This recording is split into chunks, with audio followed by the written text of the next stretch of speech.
तू ही रे माझा मितवा या मालिकेच्या येणाऱ्या भागामध्ये धमाकेदार असा ट्विस्ट येणार आहे. तर प्रेक्षकांनो, ईश्वरीच्या वाईटावरती उठलेल्या नम्रताला कर्मांची शिक्षा मिळालेली असते. तर इथे नम्रताचा हात दुखावला गेलेला असतो. नम्रताचा हात मोडताच स्पर्धेमधून त्यांना बाद करण्यात आलेलं असतं. तरी येणाऱ्या भागामध्ये कशा पद्धतीने या गोष्टी पुढे घडत जातात आपण सविस्तरपणे बघूया. तर इथे नम्रताला वल्लरीने सांगितलेलं असतं, तुला जर या घरामध्ये तुझं अस्तित्व निर्माण करायचं असेल तर ही स्पर्धा तू आणि आकाश तुम्ही दोघेजण जिंकले पाहिजे आणि इथे ईश्वरी हारली पाहिजे. त्यामुळे सांगितल्याप्रमाणे तू आता ईश्वरीला या स्पर्धेतून बाद कर. तिने इथे तिसऱ्या स्पर्धेमध्ये डान्स निवडलेला आहे आणि त्याच्यावरती अर्णवला एक कलाकृती करायची आहे. त्याला त्याप्रमाणे आर्ट सादर करायचं आहे. तेव्हा ईश्वरीने डान्स केलाच नाही पाहिजे, तिचा पाय मोडला पाहिजे किंवा तिचा हात मोडला पाहिजे, असं काहीतरी तू करायचं. तेव्हा ईश्वरी या खेळातून बाद होईल आणि तू हा संपूर्ण गेम तुझ्या नावावरती करशील. 100 कोटी रुपये आणि त्याचबरोबर एक ट्रॉफी तू जिंकणार आहेस असं वल्लरीने सांगितलेलं असतं. आणि नम्रतालासुद्धा वल्लरीचं म्हणणं पटत असतं. आता वल्लरीने हे सगळं स्वतःच्या स्वार्थासाठी केलेलं असतं. कारण सौदामिनी देशमुखने तिच्याबरोबर डील केलेली असते की जर अर्णव ईश्वरी या खेळातून बाद झाले आणि त्यानंतरला तू जिंकलीस किंवा माझी कंपनी जिंकली, कुणी पण जिंकू दे, पण अर्णव ईश्वरी हारले पाहिजे. आणि त्यासाठी मी तुझ्याबरोबर डील करते की तू सांगितल्याप्रमाणे सात्विक फॅशनमध्ये मी तुला 25% पार्टनरशिप करून घेणार आहे. त्यानंतर इथे वल्लरीला आता 25% सात्विक फॅशनमध्ये पार्टनर व्हायचं असतं आणि त्यानंतर हवे तेवढे पैसेसुद्धा तिला मिळणार असतात. या सर्व गोष्टी आता घडणार असतात. त्यामुळे वल्लरी नम्रतालाच भडकवत असते. नम्रताला सांगत असते की ईश्वरीला काही केलं हरवायचं, या स्पर्धेमधून तिला बाद करायचं. तेव्हा तिने आता एक काम केलेलं असतं, ईश्वरीला पाडण्याचा प्रयत्न केलेला असतो. तिने जिन्यावरती दोरा बांधलेला असतो. दोऱ्यामध्ये पाय अडकणार आणि ईश्वरी पडणार. पण देवाच्या दयेने नम्रताचा हा प्लॅनसुद्धा फ्लॉप झालेला असतो. त्या दोरीवरती म्हणजे त्या दोऱ्यावरती कपडा पडताच ईश्वरीला समजलेलं असतं की इथे कुणीतरी मुद्दामून दोरा बांधलेला आहे. पण कुणी असा संशय तिला आलेला असतो, हे सगळं कुणी मुद्दामून केलं असेल का? पण घरामध्ये आता नम्रता, वल्लरी, अंजली, आजी, आकाश, मामा, अर्णव यांच्याशिवाय दुसरं आहे तरी कोण? मग मुद्दामून ईश्वरीला पाडण्याचा प्रयत्न कोण करेल? मामाला माहिती असतं की सौदामिनी देशमुख बरोबर हात मिळवणी करणारी व्यक्ती दुसरी तिसरी कुणी नसू शकते, ती त्याची बायको वल्लरीच असू शकते. तेव्हा इथे जेव्हा दुसरा प्लॅन करण्यात आलेला असतो, जेव्हा वल्लरीने नम्रताला एक लिक्विड आणून दिलेलं असतं, ते लिक्विड पाण्यामध्ये टाकल्यानंतर इथे आता ईश्वरी प्रॅक्टिस करू शकणार नाही. ती फक्त हसतच राहणार, वेड्यासारखी वागणार, काहीही बोलणार. त्यामुळे इथे खेळाच्या ठिकाणी गेल्यानंतर ईश्वरी असंच काहीतरी वेड्यासारखं बोलत राहील आणि मग तिला या स्पर्धेमधून बाद केलं जाईल. त्यामुळे इथे पाण्यामध्ये आता लिक्विड टाकलेलं असतं. पण ज्या वेळेला सगळेजण ब्रेकफास्ट करायला बसतात तेव्हा नम्रताने एका ग्लासमध्ये आता 4-5 थेंब ते लिक्विड टाकलेलं असतं आणि ते लिक्विड ईश्वरीलाच देण्यात येणार असतं. पण सगळेजण ब्रेकफास्ट करत असताना वल्लरीलाच ठसका लागतो. तेव्हा ईश्वरी लगेच तो ग्लास उचलते आणि मामांच्या हातामध्ये देते आणि मामासुद्धा कुठलाही विचार न करता सरळ वल्लरीला तो ग्लास आता देऊन टाकतात. त्यामुळे ते पाणी वल्लरी प्यायलेली असते. तेव्हा इथे वल्लरी म्हणते, अरे बापरे, हे वेगळंच पाणी का लागलं मला? नम्रताने ईश्वरीसाठी तयार केलेला ग्लास या मंद माणसाने मलाच देऊन टाकला वाटतं. आता माझ्यावरती त्याची पॉवर येण्याच्या आधी मला इथून निघून गेलं पाहिजे. थोडी तिला गुचकी लागते. तेव्हा ती म्हणते, मला कसं तरी होतं आहे, मी माझ्या रूममध्ये जाऊन पडते. आणि जात असतानाच वल्लरीला सगळेजण आता हसताना दिसतात. सगळेजण जोरजोरात हसत असतात, वेडेवाकडे चेहरे करत असतात. तेव्हा इथे वल्लरी जोरात ओरडते आणि खुर्चीवरती तिथेच बसून राहते. त्यानंतर सगळ्यांना वाटते की मामीला काय झालं? सगळेजण काळजीपोटी तिच्या जवळ येतात आणि जोरजोरात वल्लरी आता हसायला लागते, खूप जोरजोरात हसायला लागते. त्यानंतर सगळेजण टेन्शनमध्ये येतात की मामीला अचानकपणे काय झालं? तेव्हा इथे आकाश तिला आपल्या रूममध्ये घेऊन जातो आणि तिला म्हणतो की मम्मा तू प्लीज तू आराम कर, तू आता बाहेर येऊ नकोस, तू थोडा वेळ झोप. तरीसुद्धा वल्लरी हसायची काही थांबत नसते. ती म्हणत असते, मला कसला आनंद झाला आहे काय माहिती, पण मला खूप आनंद झाला आहे, मला खूप हसायला येतं आहे. तेव्हा इथे आकाश आता आपल्या रूममध्ये येतो आणि नम्रताला म्हणत असतो, नम्रता अगं काय झालं मम्माला डायरेक्ट, म्हणजे ती फक्त पाणी प्यायली. ते पाणी कुठलं होतं? नॉर्मल पाणी होतं, फिल्टरचं पाणी होतं, कुठलं होतं? ती म्हणते, आपण जे नेहमी पितो तेच होतं. आकाश तुम्ही असं का बोलताय? तुम्हाला असं वाटते का की हे सगळं मी मुद्दामून केलं आहे? तुम्ही मला ब्लेम करताय आईंच्या तब्येतीसाठी? आकाश म्हणतो, मी कधी असं म्हणालो आणि मी तुला ब्लेम का करू? पाणी प्यायली आणि त्यानंतरच आई अशी विचित्र वागायला लागली ना, म्हणून मी म्हणतोय, तुला ब्लेम केलं का मी? तेव्हा इथे नम्रता म्हणते, नाही तुम्हाला आहे ना प्रत्येक गोष्टीत मीच चुकीची वाटते. आता स्पर्धेमध्ये सुद्धा बघा ना, मी तुम्हाला म्हणाले की तुम्ही आपल्या स्पर्धेकडे लक्ष द्या, तुम्ही तसं काहीच केलं नाही. प्रत्येक वेळेला ना इथे आता जिजू आणि इशू जिंकत असतात, ते दोघेजण जिंकत असतात. आता आता जी स्पर्धा झाली त्या स्पर्धेमध्ये आपल्याला 3रा नंबर मिळाला का? तुम्ही स्वतःचं काम सोडून जाऊन इशू आणि अर्णव सरांना मदत केलीत म्हणूनच ना. मी काय म्हणते आकाश, आपण जिंकलो आणि आपण जर कंपनी वाचवली तर त्याच्यामध्ये काय एवढा आभाळ कोसळणार आहे हो? मग तुम्ही काय जिंकण्याकडे लक्ष देत नाही? तेव्हा आकाश म्हणतो, मी पूर्ण मेहनत करतोय ना, आता नंबर येत नाही त्याला मी काय करू? आणि काय फरक पडतो नंबर दादाचा आला किंवा आपल्या घरातलंच कुणाचा तरी नंबर येतोय, त्याच्यामध्ये तुला आनंद होत नाही आहे का? सॉरी टू से नम्रता, पण खरं सांगायचं ना तर मला वाटलं होतं की तुझं आणि इशूचं बॉन्डिंग खूप चांगलं आहे. ईश्वरी वहिनी प्रत्येक वेळेला तुला सपोर्ट करत असते हर एक गोष्टीमध्ये, पण मला तसं नाही दिसत. मला आत्ता असं वाटायला लागलं आहे की तू त्यांच्याबरोबर कॉम्पिटिशनमध्ये उभी आहेस आणि तू आहे ना तिला प्रत्येक वेळेला हरवण्याचाच प्रयत्न करतेस. इन्सिक्युअर झालीस तू. तेव्हा नम्रता म्हणते, मला इन्सिक्युअर होण्याची गरज नाही आहे, तसं खरंच काही नाही आहे, पण तुम्ही मला इन्सिक्युअर होण्यासाठी आता भार पाडताय. कारण का? मी तुम्हाला प्रत्येक वेळेला सांगत असते की तुम्ही जिंकण्यासाठी प्रयत्न करा, पण तुम्ही तसं काही करता अजिबात नाही. तुम्ही हारता कसा येईल ना त्याचा विचार जास्त करता आणि त्याचा मला जास्त राग येतो. कळतंय तुम्हाला? तेव्हा इथे ईश्वरी आता आपल्या रूममध्ये प्रॅक्टिस वगैरे करत असते, पण खरं बघायला गेलं तर तसंच होत असतं. ईश्वरी गेमवरती फोकस करत असते आणि नम्रला स्वयंपाक बनवायचा असतो. नम्रता घरातल्यांची काळजी घेत असते, खीर बनवत असते, चहा बनवत असते, जेवण करत असते आणि ईश्वरी फक्त गेम आणि गेम. म्हणजे इथे नम्रताला इन्सिक्युअर वाटणारच ना, कारण कोणीही त्या दोघांवरती फोकस करतच नाही आहे की बाबा आपल्या घरातले अजून 2 मेंबर तिथे आहेत, ते सुद्धा मेहनत करतात, तर त्यांचंही तेवढंच कौतुक झालं पाहिजे असं कुणाला नाही वाटत.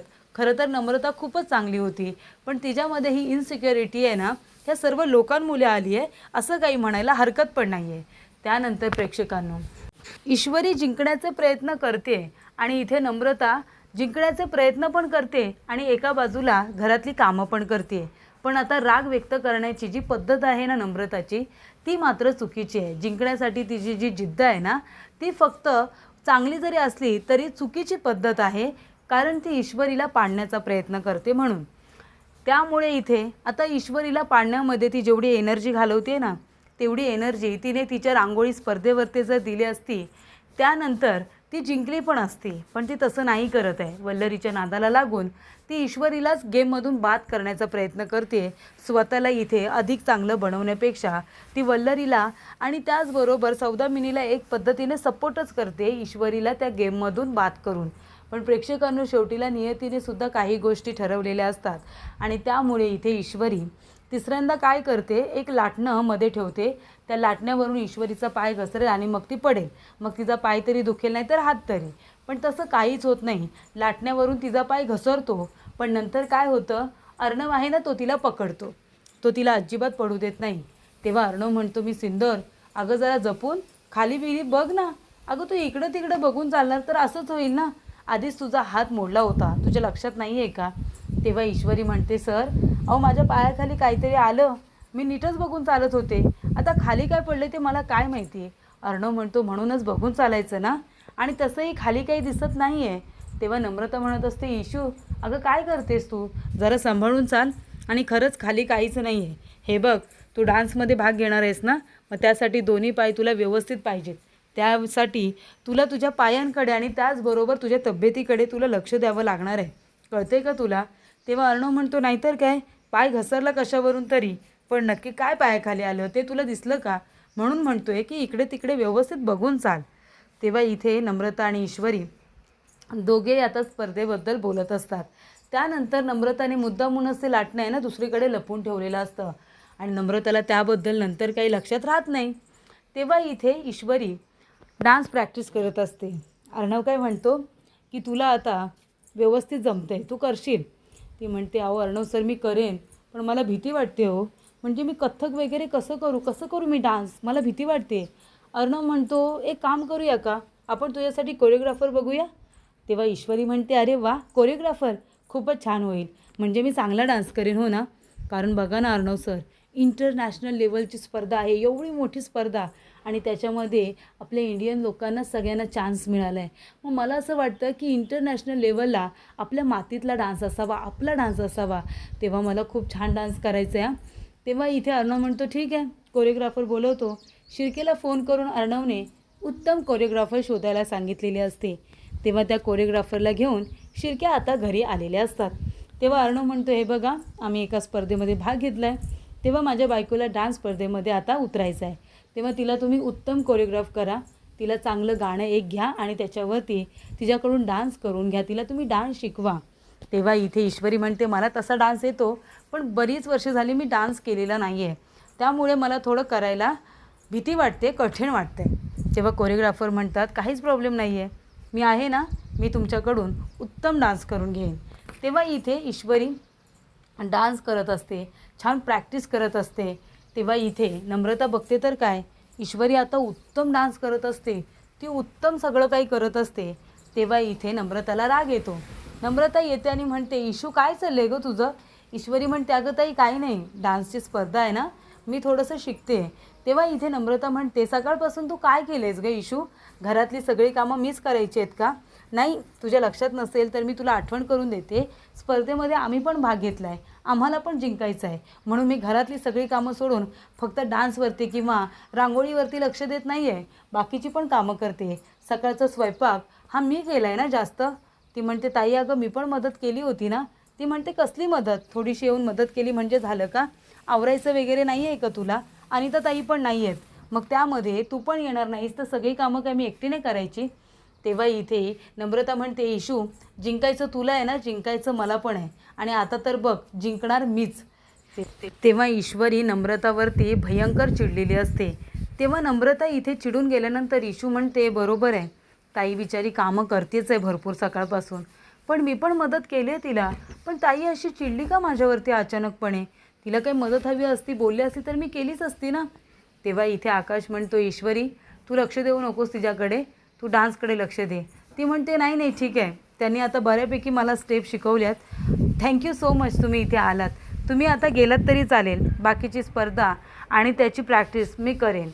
तेव्हा इथे कोरिओग्राफर आता गेलेली असते आणि त्यानंतर इशू येते आणि नम्रताला म्हणते ताई काय झालं, तू काय एवढी चिडली आहेस. ती म्हणते इशू चिडू नाही तर काय करू, स्पर्धेमध्ये फक्त काही तुम्ही दोघांनी भाग नाही घेतला आहे, आम्ही पण घेतला आहे ना, मला पण वाटतं की आम्हीसुद्धा प्रॅक्टिस करावी, आम्ही पण जिंकावं, बरोबर की नाही.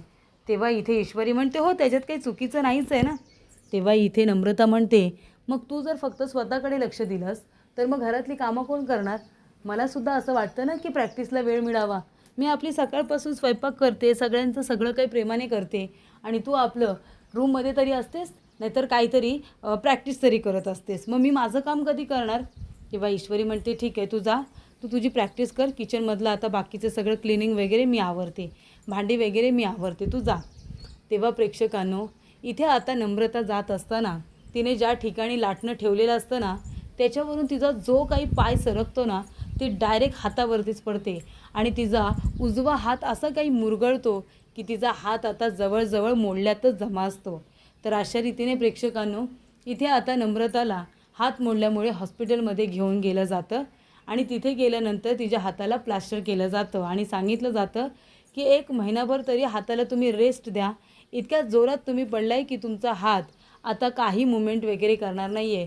ती म्हणते पण मला रांगोळी काढायची आहे. डॉक्टर म्हणतात रांगोळी या हाताने तुम्हाला काहीच करता येणार नाही आहे, रांगोळी कशी काढणार. तर अशा रीतीने प्रेक्षकांनो शेवटीला नम्रताला तिच्या कर्माची शिक्षा ही मिळालेली असते.